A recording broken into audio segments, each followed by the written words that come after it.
देखो यार, अगर तुम लोग एडम कोपलैंड के फैन हो तो ये वीडियो तुम्हारे लिए होने वाली है, क्योंकि एईडब्ल्यू में कोपलैंड के क्रिएटिव फ्रीडम को लेकर कोपलैंड ने काफी बड़ा खुलासा कर दिया है।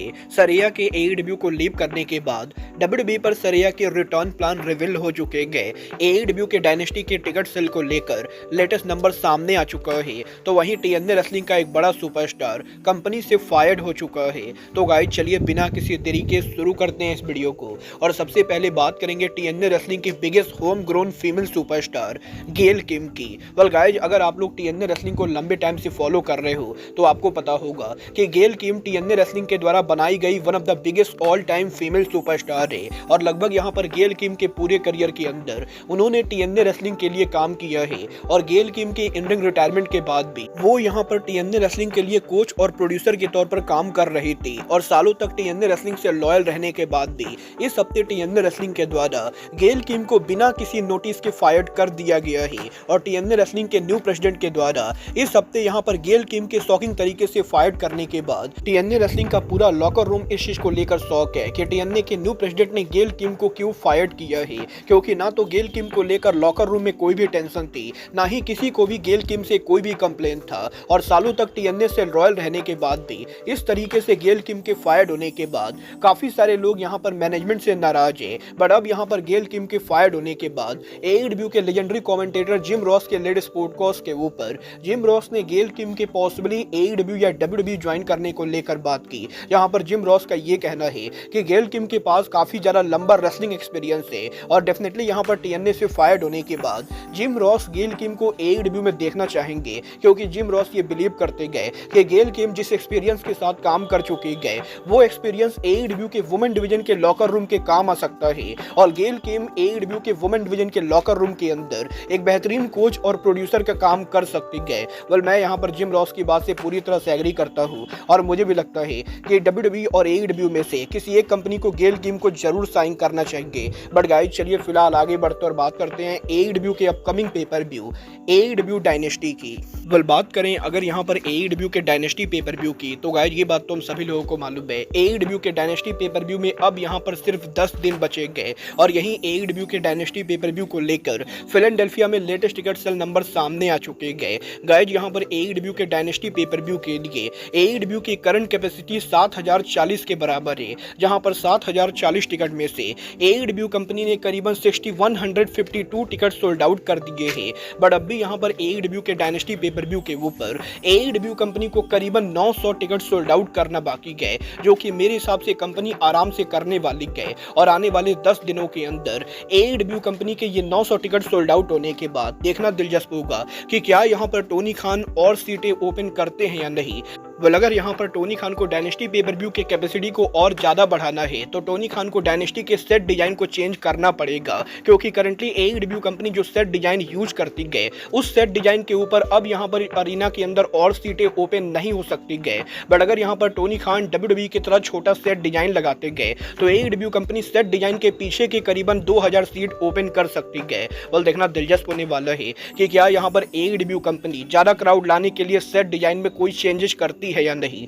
बट गाइज जहां तक बात रही डायनेस्टी पेपर व्यू की तो गाइज यहीं अब एईडब्ल्यू के डायनेस्टी पेपर व्यू के पहले एईडब्ल्यू का एक और बड़ा सुपरस्टार इंजर्ड हो चुका है। और इस बार ये सुपरस्टार और कोई नहीं बल्कि द मशीन ब्रायन केज है। गाइज यहां पर रेसलिंग ऑब्जर्वर डेव मिलर ने इस चीज को कंफर्म किया है कि एईडब्ल्यू के ओरिजिनल प्लान के हिसाब से एईडब्ल्यू के डायनेस्टी पेपर व्यू पर बॉबी लेस्ली और सेल्टन बेंजामिन एईडब्ल्यू का tag team championship Brian Cage और लांस आर्चर के खिलाफ डिफेंड करने वाले थे। और एईडब्ल्यू कंपनी काफी टाइम से इन दोनों टीम्स की स्टोरी लाइन भी बिल्डअप कर रही थी। बट यहीं लास्ट वीक जब ब्रायन केज एक इंडी रेसलिंग कंपनी पर काम कर रहे थे तो एक इंडी रेसलिंग कंपनी पर ब्रायन केज के मैच को रेसल करते समय ब्रायन केज के नी में चोट लग जाती गए। और अब यहां पर ब्रायन केज के नी इंजरी की वजह से वो यहां पर एईडब्ल्यू के डायनेस्टी पर काम नहीं कर पाएंगे। और डायनेस्टी पेपर व्यू के 10 दिन पहले केज के इंजर्ड होने के बाद अब एईडब्ल्यू को उनके प्लान्स को चेंज करना पड़ा है। और इसीलिए इस हफ्ते डायनामाइट शो के ऊपर हमें यहां पर बिग बिल हर्ट सिंडिकेट को कन्फ्रंट करते हुए दिखाई दिए थे। और अब यहां पर एईडब्ल्यू के ओरिजिनल प्लान को कैंसिल करते हुए ब्रायन केज और लांस आर्चर की जगह बिग बिल और ब्रायन केज हर्ट सिंडिकेट को डायनेस्टी पर चैलेंज करेंगे। बल देखना दिलचस्प होने वाला है कि ब्रायन केज की ये इंजरी कब तक ठीक होती है।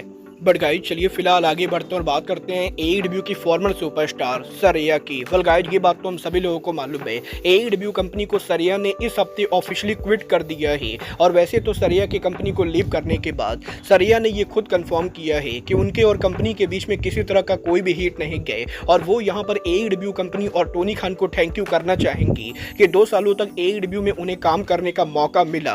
और सरिया के हिसाब से एईडब्ल्यू कंपनी को लीव करना ये यहाँ पर कंपनी और सरिया का म्यूचुअल डिसीजन थे। बट यहीं अब सरिया की कंपनी को लीव करने के बाद फाइटफुल सेलेक्ट ने इस चीज को कंफर्म किया है कि एईडब्ल्यू के ओरिजिनल प्लान के हिसाब से सरिया यहां पर सितंबर के अंदर कंपनी लीव करने वाली थी, क्योंकि उनका कॉन्ट्रैक्ट सितंबर के अंदर ओवर होने वाला था। बट सरिया ने यहां पर कंपनी से रिक्वेस्ट की कि उनके कॉन्ट्रैक्ट के ओवर होने के पहले उन्हें यहां पर रिलीज कर दिया जाए, क्योंकि कंपनी के अंदर सरिया को लेकर किसी तरह के कोई भी प्लान नहीं थी और एईडब्ल्यू के अंदर ना तो सरिया के रिटर्न को लेकर कोई भी बातें चल रही थी, ना ही कंपनी की तरफ से सरिया को कोई भी क्रिएटिव आइडिया पिच किया गया था। और क्योंकि एईडब्ल्यू के पास सरिया के लिए किसी तरह का कोई भी प्लान नहीं था, तो इसीलिए जब सरिया ने कंपनी से उनका रिलीज मांगा तो एईडब्ल्यू कंपनी ने सरिया को रिलीज कर दिया। क्योंकि अगर यहां पर कंपनी सरिया को रिलीज नहीं भी करती तब भी यहां पर सरिया सितंबर में लीव करने वाली थी और सरिया ने ये ऑलरेडी प्लान कर लिया था कि उनके कॉन्ट्रैक्ट के ओवर होने के बाद वो एईडब्ल्यू कंपनी को लीव करेंगी।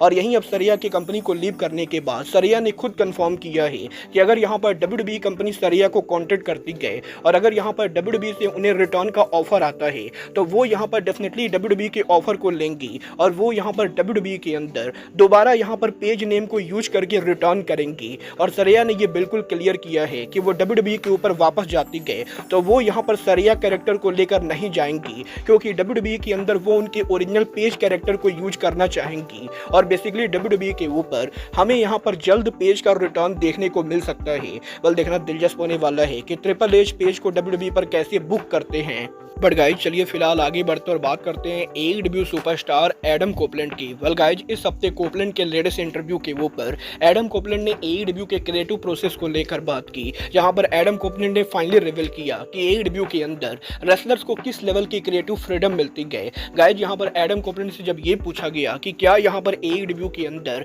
एडम कोपलैंड को क्रिएटिव फ्रीडम के अंदर उनके मैचेस को जीतने और हारने का भी फ्रीडम मिलता है, और क्या यहां पर कंपनी के अंदर बड़े रेसलर उनके मैच को खुद डिसाइड करते गए कि वो यहां पर फिनिशिंग मूव के साथ जीतेंगे या हारेंगे, तो एडम कोपलैंड यहां पर जवाब देकर ये कहते गए कि एईडब्ल्यू के अंदर डेफिनेटली डब्ल्यूडब्ल्यूई के मुकाबले रेसलर्स को ज्यादा क्रिएटिव फ्रीडम मिलती गए, बट एईडब्ल्यू के अंदर रेसलर्स यहां पर मैचेस को जीतेंगे या हारेंगे ये यहां पर रेसलर्स अब भी डिसाइड नहीं करते गए। और एईडब्ल्यू के अंदर भले ही कोई कितना भी बड़ा स्टार हो, कौन सा मैच कौन सा रेसलर जीतेगा और कौन सा रेसलर हारेगा ये यहां पर पूरी तरह से टोनी खान डिसाइड करते गए। और एईडब्ल्यू के अंदर क्रिएटिव फ्रीडम के नाम पर रेसलर्स को ये फ्रीडम मिलती गए कि वो यहां पर उनका प्रोमो खुद तैयार करते गए। और एईडब्ल्यू के अंदर मैचेस के दौरान उन्हें यहां पर कब कौन सा मूव यूज करना है ये सब कुछ रेसलर्स आपस में डिसाइड करते गए और इन चीजों के अंदर कंपनी इंटरफियर नहीं करती गए। साथ ही में एईडब्ल्यू के अंदर जब कंपनी स्टोरी लाइन तैयार करती गए तो उस समय यहां पर जिस रेसलर की स्टोरी लाइन तैयार हो रही होती गए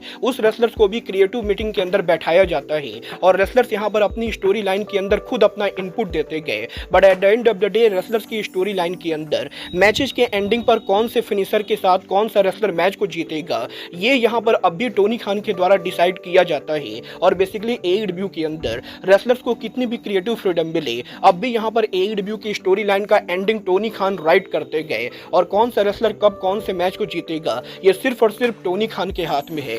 वेल आपको क्या लगता है एईडब्ल्यू में कुछ रेसलर्स को और क्रिएटिव पावर मिलनी चाहिए या नहीं, आप लोग मुझे कमेंट करके बताइए। बट गाइज अब आज के इस वीडियो में बस इतना ही, मैं मिलता हूं आपसे अपने अगले वीडियो में। बट गाइज तब तक के लिए goodbye, good night and bang.